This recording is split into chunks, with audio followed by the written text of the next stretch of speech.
Hello मित्रों, जय श्री कृष्णा। आज हम आपके सामने लेके आया हूँ हमारी अधूरी कहानी। आज फिर ना जाने कहाँ से आ गया वो अचानक यूं ही मेरे सामने। 4 साल बाद वही मुस्कुराता चेहरा, शरारती आंखें, पर मेरी आंखों में शरारत गायब थी। इनफैक्ट मैं तो बहुत बेचैन हो गई थी उसे यहाँ देखकर। अरे विश्व सुंदरी मिस यूनिवर्स कहाँ गायब हो गई थी? 4 साल कितना तड़पा तुम्हारी याद में। कुछ एहसास भी है तुम्हें? वही पुरानी आदत, सोचना समझना कुछ नहीं, बस बोलते चले जाना। मैं भी तो ऐसी ही थी। 4 साल पहले की दिव्या होती तो मैं कह देती जो मज़ा तड़पने में है वो और किसी में कहाँ। लेकिन आज शायद मैं पूरी तरह बदल चुकी थी, सीरियस हो गई थी लाइफ को लेकर, रिलेशनशिप को लेकर। चलो कॉफ़ी पीते हैं। उसके कहने पर हम दोनों ने कैफेटेरिया में बैठकर कॉफ़ी पी। वो बोलता रहा, मैं सुनती रही। पता नहीं क्या क्या बोल गया वो, और मैं बस सुनती ही रही। उसे तुम बदल गई हो यार बहुत। उसने भी शायद मुझ में बदलाव को पहचान लिया था। वो तो जाना ही नहीं चाहता था, लेकिन संडे मिलकर 1 घंटा साथ बिताएंगे, मुझसे ये प्रॉमिस लेकर ही थोड़ा उसने मुझे। और जब से घर लौटी हूँ मन बेचैन हो गया है। क्या था ये पता नहीं, या समझना नहीं चाहती मैं।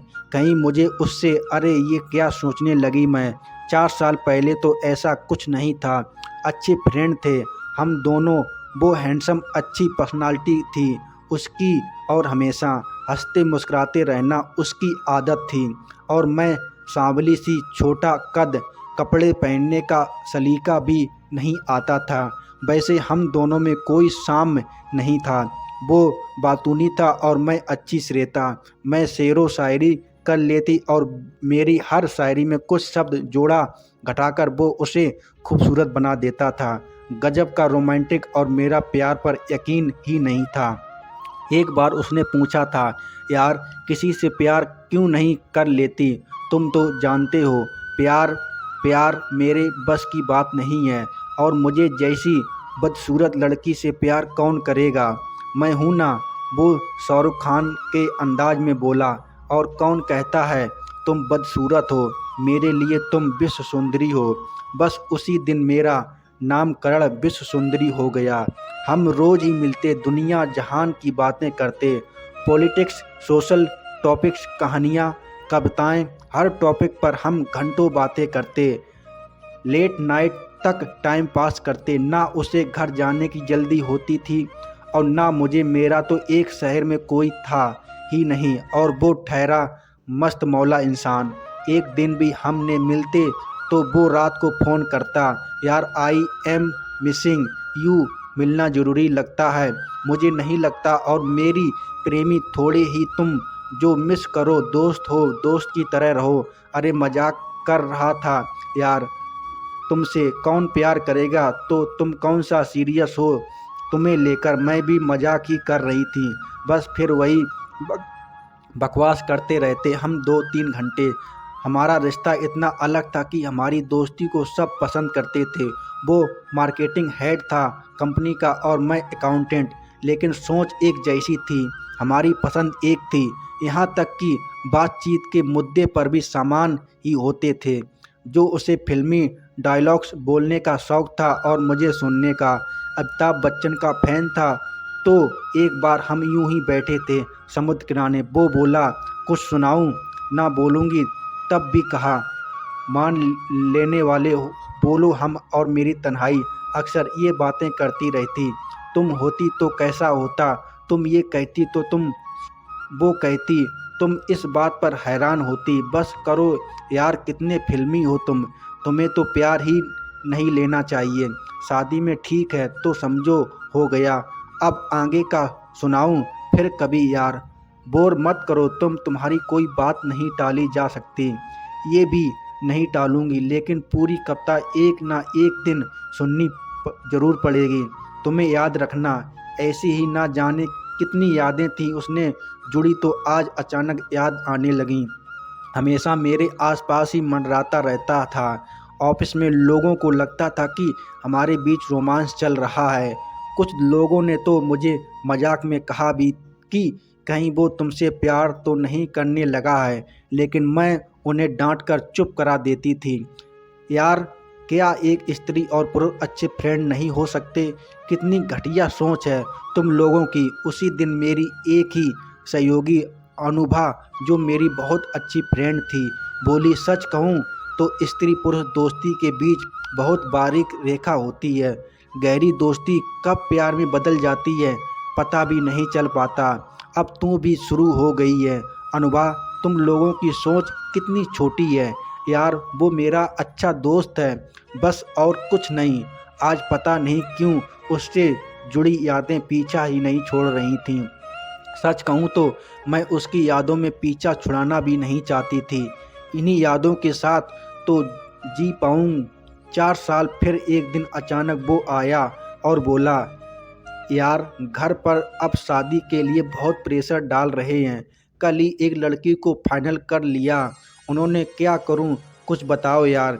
शादी कर लो और क्या करोगे, इतना क्या सोचना। ये फाइनल फैसला है मेरे लिए।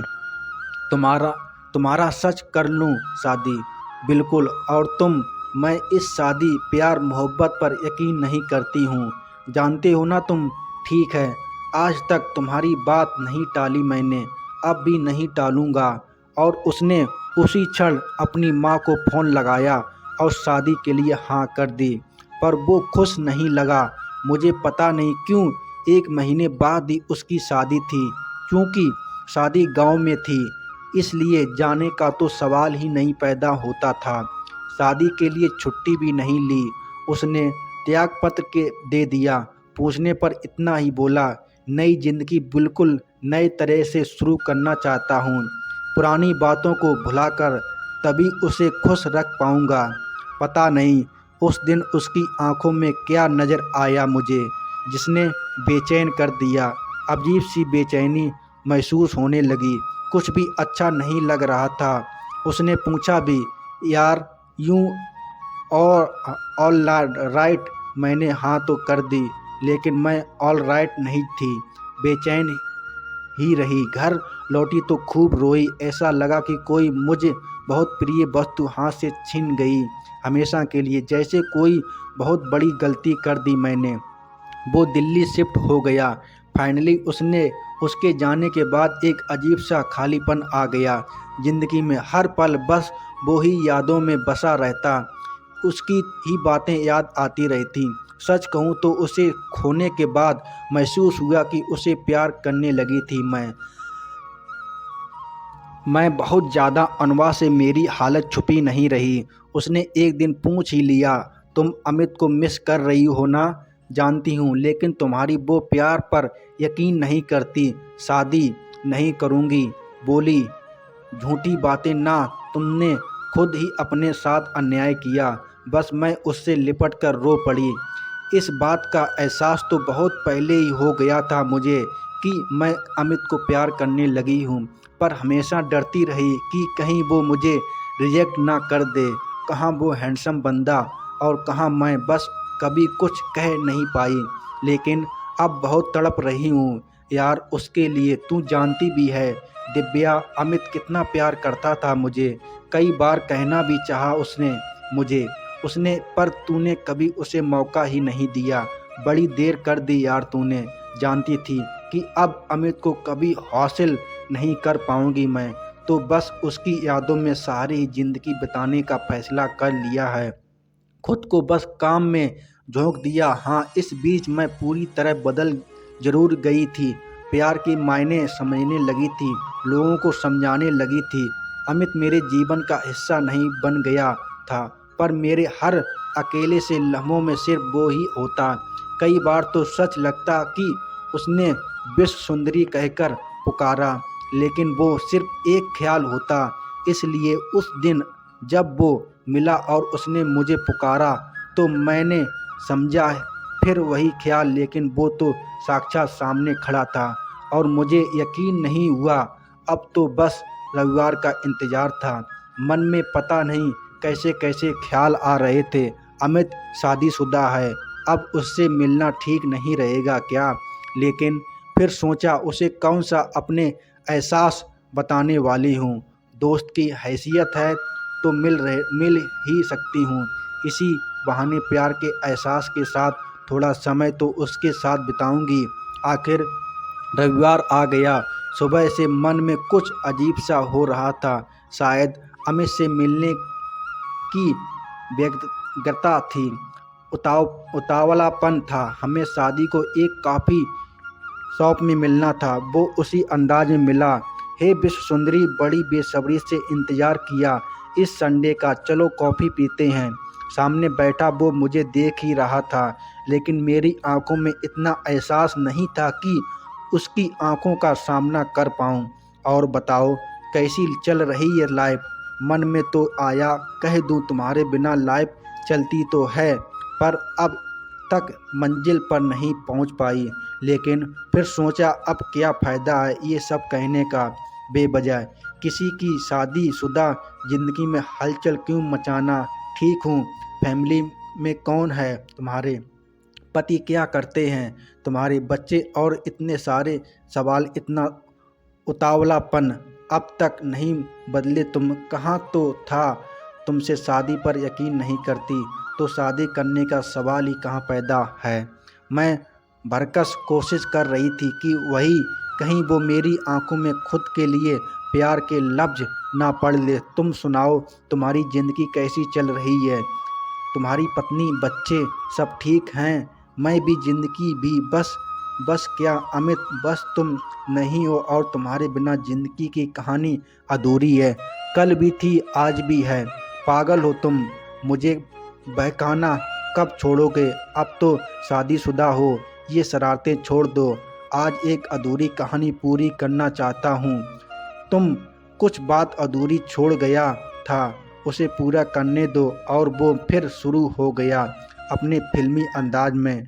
मैं और मेरी तन्हाई अक्सर ये बातें करती रहती है। तुम होती तो कैसा होता? तुम ये कहानी तुम वो कहती, तुम इस बात पर हैरान होती, तुम इस बात पर कितना हंसती। तुम होती तो ऐसा होता। हाँ, तुमसे मोहब्बत है, मोहब्बत है। ये क्या मजाक है अमित? मजाक नहीं, सच है। जो उस दिन नहीं कह पाया, अधूरी रह गई मेरी प्यार की कहानी। उस दिन जिसे आज पूरी करना चाहता हूँ। मेरी आंखों में आंसू बहने लगे। ये कुछ खोने का दर्द था। अब क्या फ़ायदा इन बातों का? अमित अब कहाँ हासिल होता मुझे? वो तो प्यार 4 साल पहले ही किसी और का हो गया था। अमित प्लीज़ सुधर जाओ, तुम शादीशुदा हो। इस तरह का मजाक मत करो। मेरे साथ मजाक नहीं कर रहा, सच कह रहा हूँ। अब तब नहीं कह पाया क्योंकि जानता था तुम क्या सोचती हो मेरे बारे में। पर अब अनुभा ने सब बता दिया है। अनुभा वो सब मिली तुम्हें पिछले हफ्ते जब दिल्ली आई थी। उसने जब तुम्हारे बारे में बताया तो खुद को रोक नहीं पाया और मुंबई आ गया। और तुम्हारी शादी वो तो तुमसे दूर हो जाने का एक बहाना था यार। तुम मान नहीं रही थी और मैं हिम्मत नहीं पा रहा था तुम्हें डायरेक्ट पूछने का। क्या करता, खुद को दूर कर लिया तुमसे। ये सच है कि माँ ने लड़की पसंद कर रखी थी, पर मेरी पसंद तो सिर्फ तुम ही थी ना दिव्या। मेरी आंखों से झरझर आंसू बहने लगे।